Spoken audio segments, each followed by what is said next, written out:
राष्ट्र सर्वप्रथम, राष्ट्र सर्वप्रथम, राष्ट्र सर्वप्रथम, राष्ट्र सर्वप्रथम। राष्ट्र सर्वप्रथम की बात ललित सुमन के साथ कार्यक्रम में आप सभी राष्ट्रवासियों का हार्दिक स्वागत है। देश के गृह मंत्री और भाजपा के वरिष्ठ नेता अमित शाह ने आज कर्नाटक के बेंगलुरु में पार्टी के प्रदेश बूथ अध्यक्षों के सम्मेलन को संबोधित किया। इस अवसर पर बूथ अध्यक्षों को निर्देशित करते हुए अमित शाह ने कहा कि आप बूथ मजबूत करें, देश को मजबूत करने का काम नरेंद्र मोदी करेंगे। दक्षिण भारत में भाजपा का प्रवेश द्वार भाजपा है और कर्नाटक के गांव-गांव में आज भाजपा पहुंच चुकी है। आज के कार्यक्रम में इतनी विशाल संख्या में आए हुए बेंगलुरु के हर बूथ से आए हुए बूथ अध्यक्ष और बीएलओ को मेरी पार्टी के मालिक, भारतीय जनता पार्टी के मालिक बूथ अध्यक्षों को मेरा प्रणाम।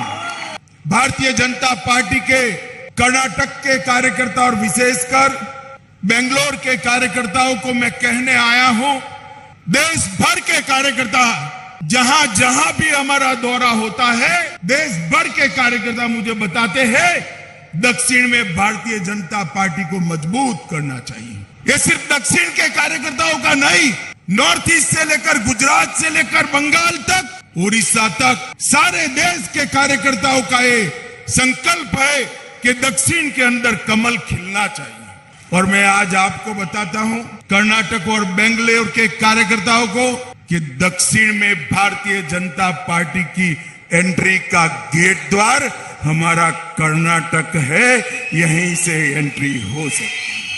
ये कर्नाटक के गांव-गांव तक भारतीय जनता पार्टी का संगठन पहुंचा है। मैं आज कह सकता हूं जेडीएस और कांग्रेस की इतनी बड़ी रैली भी नहीं हो सकती, हमारे कार्यकर्ताओं का समागम इतना बड़ा दिखाई पड़ता है। हम एक मजबूत बैकग्राउंड के साथ चुनाव के मैदान में उतर रहे हैं। कांग्रेस वाले जब भी चुनाव आता है नई नई चीजें लेकर आ जाते हैं। उनके लिए सत्ता भ्रष्टाचार करने का एक साधन है और हमारे लिए सत्ता राज्य के गरीब से गरीब व्यक्ति को सुखी करने का एक साधन है। हमारे प्रिय प्रधानमंत्री नरेंद्र मोदी जी के सुशासन के सुफल के साथ येदियुरप्पा और बसवराज जी ने जो सरकार चलाई है, उसकी सफलताओं की सिद्धियों के साथ हम चुनाव में अंदर जा रहे हैं। मैं आज मेरे सामने बैठे हुए बेंगलुरु के कार्यकर्ता और कर्नाटक भर में बिखरे हुए भारतीय जनता पार्टी के कार्यकर्ताओं को आज आह्वान करने आया हूं। सरकार बनानी है तो आधी अधूरी मत बनाना, 2/3 बहुमत वाली पूर्ण बहुमत की सरकार बनाइए। और मैं गारंटी देता हूं आपको मित्रों, संपर्क के लिए बाहर निकल पड़िए। हमारी केंद्र सरकार और राज्य सरकार 8 साल 9 साल तक चली। नरेंद्र मोदी सरकार ने कोई ऐसा काम नहीं किया है जिससे आपको शर्म से सिर झुकाना पड़े। सीना तान कर जाइए, जनता आपके स्वागत के लिए तैयार बैठी है। भारतीय जनता पार्टी ने इस देश के 80 करोड़ गरीबों के घर में बैंक अकाउंट भेजा है। करोड़ों गरीबों के घर में शौचालय बनाकर गरीब माताओं और बहनों को सम्मान के साथ जीने का अधिकार दिया है। आजादी के 70 साल के बाद 4 करोड़ से ज्यादा गरीब के घर में बिजली का लट्टू पहुंचाने का काम, उसका अंधेरा समाप्त करने का काम ये भारतीय जनता पार्टी की नरेंद्र मोदी सरकार ने किया है। 13 करोड़ से ज्यादा माताओं को चूल्हे के धुएं से मुक्त कर गैस का सिलेंडर देने का काम ये भारतीय जनता पार्टी की सरकार ने किया है। 60 करोड़ से ज्यादा गरीबों के घर में 5 लाख तक का सारा स्वास्थ्य का खर्चा आज नरेंद्र मोदी सरकार उठा रही है। और भाइयों बहनों, चीन में कोरोना फिर से प्रसर रहा है। नरेंद्र मोदी सरकार ने भारत के 130 करोड़ लोगों को 230 crore dose free of cost देकर भारत को कोरोना से सुरक्षित करने का काम। आज मैं ये कहने आया हूं कार्यकर्ताओं को, बूथ को मजबूत आप करिए, देश को मजबूत करने का काम नरेंद्र मोदी जी करेंगे। भारत जोड़ो यात्रा के दिल्ली पहुंचने के बाद नए साल से पहले राहुल गांधी ने प्रेस वार्ता को संबोधित किया। इस अवसर पर उन्होंने यात्रा की शुरुआत, उसके लक्ष्य और यात्रा के दौरान हुए अपने अनुभवों की चर्चा की। मीडिया से बात करते हुए राहुल गांधी ने उनके साथ उपस्थित सभी लोगों और अपने विरोधियों का भी धन्यवाद किया और कहा कि जितना विरोधी उनके ऊपर हमला करते हैं, उतना ही उनकी स्थिति मजबूत होती है। भारत जोड़ो यात्रा अब दिल्ली तक पहुंची है और हम सबको बहुत कुछ सीखने को मिला, समझने को मिला। बहुत अच्छा एक्सपीरियंस रहा है। लक्ष्य आप जानते हैं, हिंदुस्तान में जो डर, नफरत, हिंसा फैलाई जा रही है, उसके खिलाफ ये यात्रा है और मुझे लगता है कि काफ़ी सक्सेसफुल यात्रा रही है अभी तक। जो शायद हमने सोचा भी नहीं था, उससे भी ज़्यादा इस यात्रा ने अचीव कर दिया है। बेरोजगारी का मुद्दा भी है, महंगाई का मुद्दा भी है और जो हिंदुस्तान में इनकम इनइक्वालिटी आ रही है, चुने हुए लोगों के पास अरबों रुपए और बाकी हिंदुस्तान के पास कुछ नहीं, ये भी हमारा एक मुद्दा है। जब मैंने यात्रा शुरू की, मेरी सोच थी कि ये कन्याकुमारी से कश्मीर तक एक यात्रा है और मैंने अपने साथ में कुछ ले नहीं गया। मैंने कहा देखो, मैं जाऊंगा और मैं एक्सपीरियंस करूंगा, मैं कोई मतलब प्री कंसीव्ड नोशन नहीं ले जाऊंगा। तो शुरुआत ये थी कि शुरुआत में लगा कि भाई देखो हम पैदल चल रहे हैं, मगर फिर आस्ते आस्ते पता लगने लगा कि एक्चुअली ये जो यात्रा है, जिसको मैंने नदी भी कहा है, ये एक जीवित चीज है। इसकी एक आवाज है, इसकी भावनाएं हैं, फीलिंग्स हैं और ये एक प्रकार से हिंदुस्तान की भावनाएं हैं, फीलिंग्स हैं। तो ये यात्रा हमें ये चीजें बता रही है। तो मुझे एज ए इंडिविजुअल काफी सीखने को मिला और मैं सबको धन्यवाद करना चाहता हूं जो भी हमारे साथ आए। आप लोग में से बहुत लोग आए और खासतौर से जो हमारे ऊपर आक्रमण करते हैं उनको भी मैं धन्यवाद करना चाहता हूं, क्योंकि एक्चुअली हो क्या रहा है, जितना वो आक्रमण करते हैं उतनी हमको अपनी पोजीशन इंप्रूव करने का मौका मिलता है। तो मैं चाहता हूं, और मैं सीरियसली बोल रहा हूं, मैं चाहता हूं कि वो थोड़ा और जोरों से करें और अग्रेसिवली करें, तो कांग्रेस पार्टी को और हमें मतलब अपनी जो आइडियोलॉजी है वो अच्छी तरह समझ आए। एक प्रकार से मैं उनको अपना गुरु मानता हूं कि वो मुझे रास्ता दिखा रहे हैं कि क्या नहीं करना चाहिए, रिएक्ट कैसे करना चाहिए और अच्छी ट्रेनिंग दे रहे हैं मुझे, तो उनका भी मैं धन्यवाद करना चाहता हूं। जैसे कल मैं किसी से बात कर रहा था, उन्होंने मुझसे पूछा कि देखो यात्रा के बाद क्या होगा, हमें प्लानिंग करनी है कि यात्रा के बाद क्या करेंगे। काफी लोगों ने कहा है ईस्ट वेस्ट यात्रा, कोई और कुछ और कह रहे हैं, और मैंने उनको जवाब दिया, देखिए ये जो हमारी यात्रा है ये हमें कुछ बताने की कोशिश कर रही है, ये हमें कुछ बोल रही है, और अगर हम उसको सुने बिना कुछ और काम करना शुरू कर दें कि भैया देखो यात्रा के बाद क्या होगा, तो एक प्रकार से ये जो हिंदुस्तान की आवाज है उसका अपमान है। तो मैं वो नहीं करना चाहता हूं। रही बात विपक्ष की, मैं जानता हूं कि विपक्ष के नेता सारे के सारे हमारे साथ खड़े हैं और वो मतलब वो क्लियरली हमें मालूम है। भारत जोड़ो यात्रा के दरवाजे जो भी भारत को जोड़ना चाहता है उसके लिए खुले हैं, किसी को हम रोकने वाले नहीं हैं। दूसरी बात, विचारधारा में सिमिलैरिटीज होती हैं। देखिए, नफरत और हिंसा और मोहब्बत में सिमिलैरिटी नहीं होती है, डायमेट्रिकली ऑपोजिट चीजें हैं। मगर बहुत सारे लोग हैं और उसमें से अखिलेश जी हैं, मायावती जी हैं, बहुत सारे लोग हैं जो मोहब्बत का हिंदुस्तान चाहते हैं, मैं जानता हूं, नफरत का हिंदुस्तान नहीं चाहते हैं।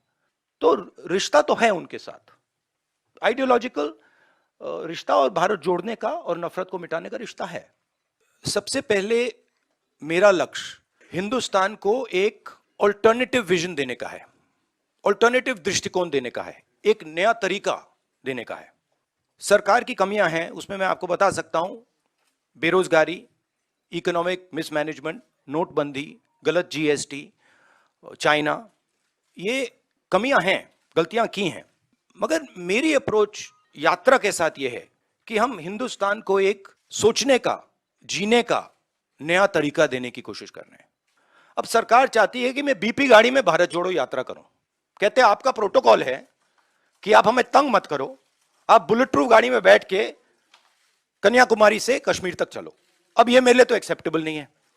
अब यात्रा में आप मुझे समझाइए, भारत जोड़ो यात्रा में मैं बीपी गाड़ी में कैसे बैठूं? अच्छा, जब उनके नेता उनके सीनियर नेता बीपी गाड़ी से बाहर आ जाते हैं तो फिर कोई चिट्ठी नहीं जाती। उनके नेताओं ने रोड शो किए हैं, खुली जीप में गए हैं, उनके ही प्रोटोकॉल के खिलाफ है ये। वो मुझे लिख रहे हैं कि भैया आप बीपी गाड़ी से निकल गए, तो उनके लिए प्रोटोकॉल अलग, मेरे लिए प्रोटोकॉल अलग।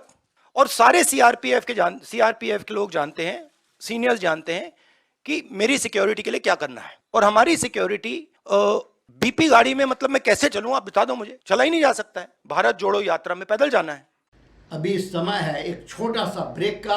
हम चलते हैं ब्रेक पर। ब्रेक के बाद हम आपसे बात करेंगे, आप कहीं जाए नहीं। श्रेया फर्निशिंग यूनिट ऑफ निर्मल्स की ओर से आप सभी को नव वर्ष 2023 की हार्दिक शुभकामनाएं। सातों दिन आपकी सेवा में हमारे यहाँ कम से कम दाम पर कपड़े उपलब्ध हैं। Kamal Biltech private limited wishing you a very happy new year. With our professional team and experience of delivering projects, in past we guarantee you peace of mind and top quality work in an affordable price. कला मंदिर wooden furniture की ओर से समस्त राष्ट्रवासियों को नव वर्ष 2023 की हार्दिक शुभकामनाएं। मदर इंडिया पत्रिका की ओर से आप सभी को नव वर्ष 2023 की हार्दिक शुभकामनाएं। तो राष्ट्र सर्वप्रथम की बात ललित सुमन के साथ कार्यक्रम में ब्रेक के बाद आप सभी राष्ट्रवासियों का स्वागत है। हरियाणा के मुख्यमंत्री मनोहर लाल खट्टर ने जनता से सीधा संवाद करते हुए नववर्ष 2023 की पूर्व संध्या पर सभी प्रदेश और देशवासियों को शुभकामनाएं प्रदान की। इस अवसर पर अपने संदेश में मुख्यमंत्री ने कहा कि सरकार हरियाणा एक और हरियाणवी एक की भावना के साथ आगे बढ़ रही है। उन्होंने सभी से प्रधानमंत्री मोदी के सबका साथ सबका विकास के लक्ष्य को लेकर निजी स्वार्थ से ऊपर उठकर कार्य करने की भी अपील की। जैसा हम जानते हैं कि आज 2022 का अंतिम दिन है और कल प्रातः पहली भोर 2023 की किरणें ये निकल करके आएंगी, हम उनका स्वागत करेंगे। 2022 का वर्ष एक प्रकार से ऐसा कह सकता हूं कि बहुत ही हमारा ये मिला जुला वर्ष रहा है और इस वर्ष के आज बीतने के बाद नव वर्ष खुशियां भरा ये वर्ष आए, ऐसी मैं कामना करता हूं और इस नव वर्ष की बहुत बहुत आपको बधाई देता हूं। भाइयों बहनों, ये वर्ष भर की यात्रा जब शुरू की थी तब इसी प्रकार से नव वर्ष की भांति शुरू की थी और लगातार आज वर्ष भर की सब बातें विचार करते हैं तो ध्यान में आता है इस यात्रा में बहुत से ऐसे पड़ाव आए, बहुत से सज्जन पुरुष मिले, बहुत साथी मिले, मित्र मिले, साथी सारथी हुए और बहुत सी चुनौतियां भी आई, बहुत सी विरोधियों का सामना भी करना पड़ा, लेकिन हम भरपूर उत्साह के साथ अपने लक्ष्य को लेकर हम आगे निरंतर बढ़ते रहे हैं। आज हमें संतोष है कि उन बाधाओं के बावजूद, विरोधियों से चुनौतियों मिलने के बावजूद हम सफलतापूर्वक यहाँ तक बढ़े हैं और आगे 2023 में वर्ष भर की यात्रा फिर से हमने शुरू की है। हमेशा जब कोई समय बीतता है तो उसके कुछ अनुभव भी होते हैं और उन अनुभवों के आधार के ऊपर आदमी कुछ सीख लेता है। उस सीख के आधार पर नए वर्ष का, नई यात्रा का अपना कार्यक्रम शुरू करता है और जो उसकी चुनौतियां होती हैं उन चुनौतियों को भी सामना करने के लिए और निश्चित रूप से वो आगे बढ़ने का एक क्रम उसका बनता है और हमें जनता को अपना परिवार मान करके ये काम करना है। हरियाणा एक, हरियाणवी एक, इस भाव को लेकर के हमको आगे बढ़ना है, उसी को लेकर के और हम आगे बढ़ते रहे हैं। आने वाले वर्ष में हम कैसे और ज्यादा मेहनत से काम कर सके, ये संकल्प भी मुझे लेना है। पहले भी आपके साथ चल करके हम लोग आगे बढ़े हैं, अभी भी इस यात्रा को आपको साथ लेकर के आगे बढ़ेंगे। मोदी जी ने कहा था सबका साथ सबका विकास, तो इस बात को लेकर हम सब मिलकर प्रदेश के हित में सोचें और कैसे हम अपने स्वार्थ को छोड़कर अपने छोटे दायरे से ऊपर उठकर विचार करके सबके साथ सबके विकास में सबका प्रयास और सबके लिए काम करते हुए आगे बढ़ें। यही आपसे निवेदन करते हुए पुनः आने वाला नव वर्ष 2023 आप सबके लिए बहुत बहुत मंगल हो, बहुत बहुत शुभ हो। मेरी ओर से आपको बहुत बहुत बधाई, बहुत बहुत शुभकामना। असम के मुख्यमंत्री हेमंत बिस्व शर्मा ने जिले के सभी बदलाव पर रोक लगने से पहले आज असम के 4 जिलों को 4 अन्य जिले में मिलाने की जानकारी दी।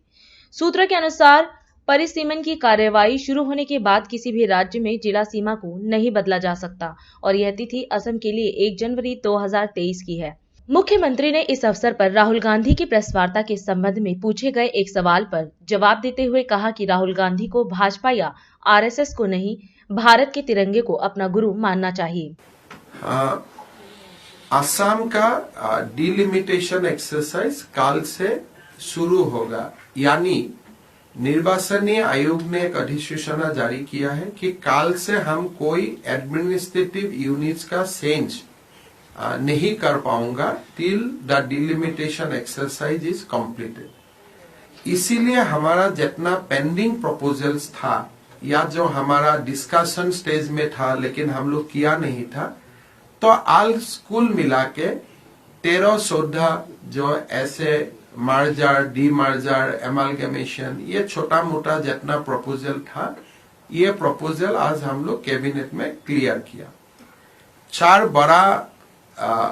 एक बड़ा निर्णय था, हमने 4 नया जिला बनाया था, जैसे बिश्वनाथ जिला, होजाई जिला, तामुलपुर जिला और बजाली जिला। लेकिन एडमिनिस्ट्रेटिव और हमारा असम का पूरा संरक्षण और हमारा असम का कल्याण का बात चिंता करते हुए ये सारा नया डिस्ट्रिक्ट हम ओरिजिनल डिस्ट्रिक्ट से मर्ज किया और ये एक ट्रांजिशन फेज होगा। जितना जल्दी होगा हम लोग इस जिला को फिर रिवाइव करेगा आफ्टर फॉलोइंग सर्टेन प्रोसेस। तो काल से बैंड है, सो जो भी हम लोग सोच रहा था लास्ट 1 ईयर 6 मंथ हम लोग कर ही रहा था, 2-3 महीना आगे भी कुछ किया, 1 महीना आगे भी कुछ किया, लेकिन जब अभी इंडिफिनिट पीरियड के लिए हम कुछ कर ही नहीं पाएगा, तो इसीलिए जो भी मन में था आज कर लिया। गुरु राहुल जी को मैं बोलना चाहता हूँ कि गुरु आप आरएसएस और बीजेपी को मत मानिए, इसलिए हम भी नहीं मानता हूँ आरएसएस बीजेपी को कि गुरु है, ये तो हमारा पार्टी है। गुरु हमारा ध्वज है, भारत माँ का जो ध्वज है, हम वहाँ गुरु दक्षिणा भी करता हूँ। तो आइए, नागपुर में आपका स्वागत है, आप आके गुरु जब मान ही लिया है तो इस टाइम गुरु दक्षिणा भी कीजिए ध्वज का सामने। देखिए, विपक्ष का कैंडिडेट राहुल गांधी भी हो सकता है और जितना बड़ी नेता है सारे विपक्ष का कैंडिडेट हो सकता है, उसमें तो बीजेपी का कंट्रोल नहीं है। लेकिन बीजेपी का और देश का कैंडिडेट नरेंद्र मोदी है। मैं पहले भी आपको गुजरात चुनाव का समय में भी बोला हूँ कि कौन सिल्वर मेडल लेगा, कौन ब्रॉन्ज मेडल लेगा, उसका ऊपर हमारा कोई कंट्रोल नहीं है। हम इतना जानता हूं कि हमारा उम्मीदवार बोलिए, हमारा आशा का किरण बोलिए, वो प्रधानमंत्री नरेंद्र मोदी है। देश का आशीर्वाद लेके प्रधानमंत्री मोदी जी ही 2026 में प्रधानमंत्री बनेगा। उम्मीदवार कोई भी बने, आपत्ति नहीं है। प्रधानमंत्री नहीं बनेगा, प्रधानमंत्री मोदी बनेगा, उम्मीदवार आप भी बने।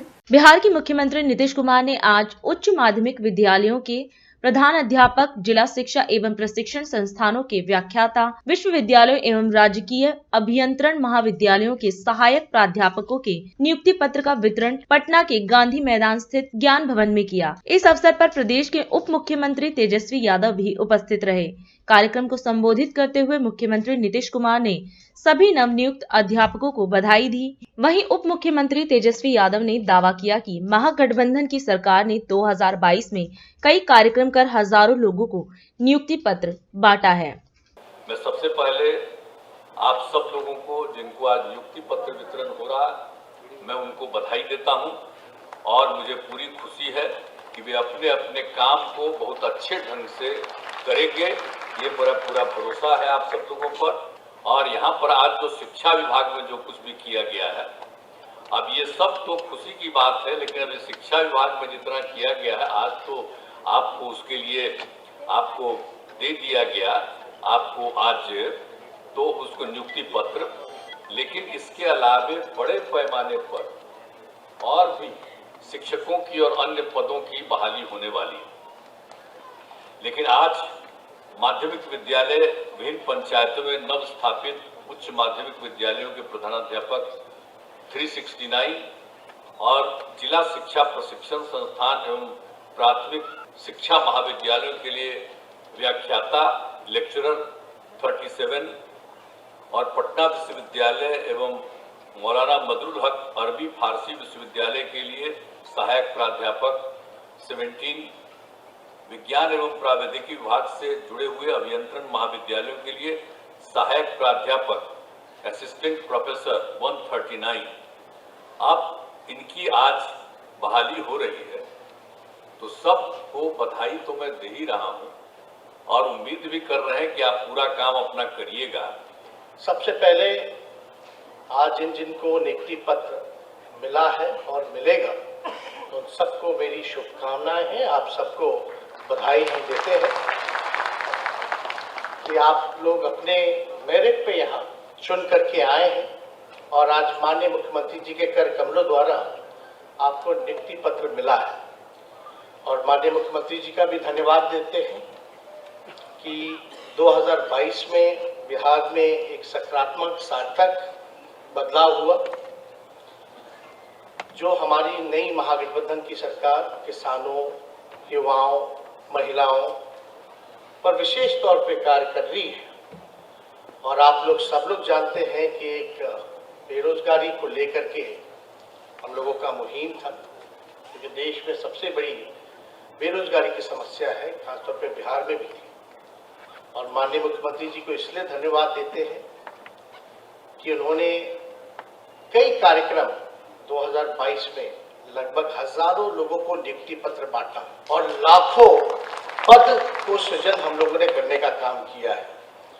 और आप लोग सब लोग जान रहे हैं कि बिहार जो पिछड़ा राज्य है, गरीब राज्य है, कम रिसोर्सेज के बाद भी, कम संसाधन के बाद भी लाखों के तादाद में नौकरियां दे रहा है, नियुक्ति पत्र बांट रहा है।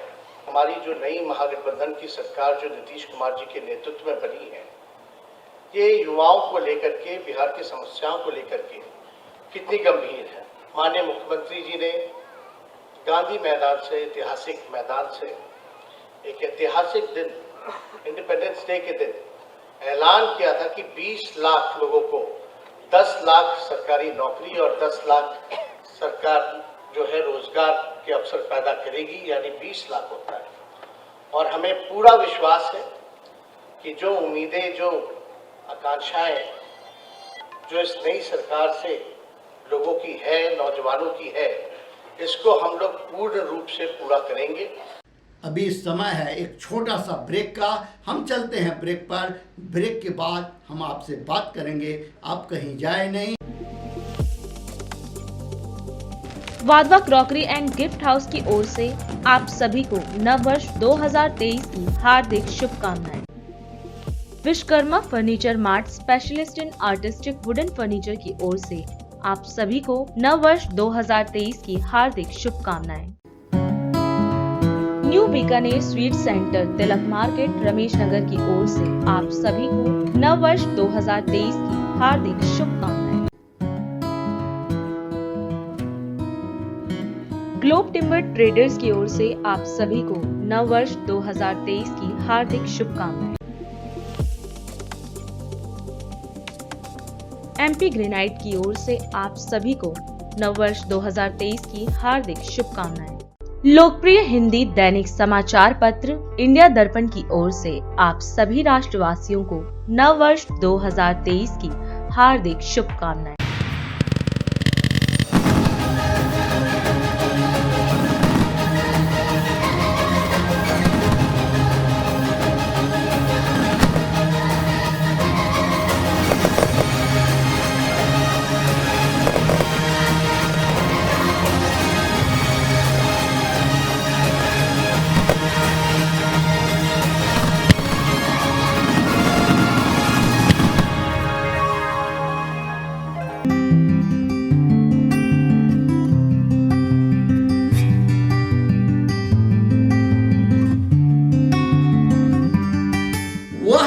मार्ग दिखाए जग को, वह क्या मार्ग दिखाए जग को, जिसे दिशा भ्रम हो जाए। वह पथिक क्या मंजिल पाए, जो लक्ष्यहीन हो जाए। कैसे लगे किनारे नैया, जिसका नाविक बहक गया हो। कैसे राष्ट्र बढ़ेगा आगे, जिसका अगुआ भटक गया हो।